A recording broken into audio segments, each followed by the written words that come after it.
This is Cheryl Vogel at Valley House Gallery, where I'm standing in front of Cuban-American painter Lilian Garcia-Roig's recent painting of the Skykomish River in Washington State. Lilian has had 10 solo exhibitions at Valley House, and this is a work from her most recent one, which we set aside for the Dallas Art Fair exhibition. Lilian, please tell us about your process and about this painting.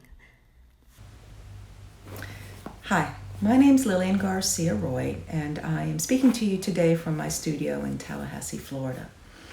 Behind me is a painting that I made recently at St. Mark's Wildlife Preserve here in northern Florida. The painting I'm going to be speaking about that's at the Dallas Fair is one that I made in Washington. All of my landscape paintings are made on site. Essentially, my paintings are an accumulation of my experience of seeing things throughout the day. I paint in a cumulative manner. I go to a place starting in the morning and just look and paint. And the piece that is featured at the Dallas Art Fair is titled Cumulative Nature, Warm and Cool River Rocks. The title actually says a lot about both the process and the subject. The process of how I work, looking at things and seeing light changing over the course of the day onto the various objects, in this case, both the river and the rocks. I'm fascinated by the idea of how one can capture something that really occurs over time, right, over the fourth dimension, in a three-dimensional space, and how do you translate that onto a two-dimensional canvas. So what I do is, instead of painting in a conventional kind of on-site way where I try to capture a very specific moment of light or time, I'm really trying to capture the whole experience of being there.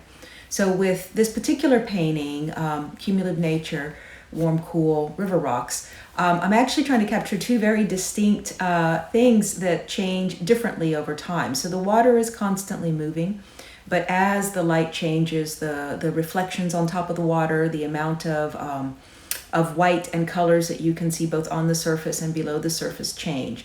And then I have the added challenge of having these specific rocks that do not change. For this painting, I found the spot that I could find the most colorful rocks. I was also very interested in this particular spot because it seemed to have a very, very significant difference between the morning warm feeling of the colors and the later cool feeling. So there's fairly dramatic changes in the actual kind of orange and purpley palettes that you see within the water and the rocks. So hopefully when you look at this painting, you can imagine being at this spot and being there all day long and thinking about the changes that happen.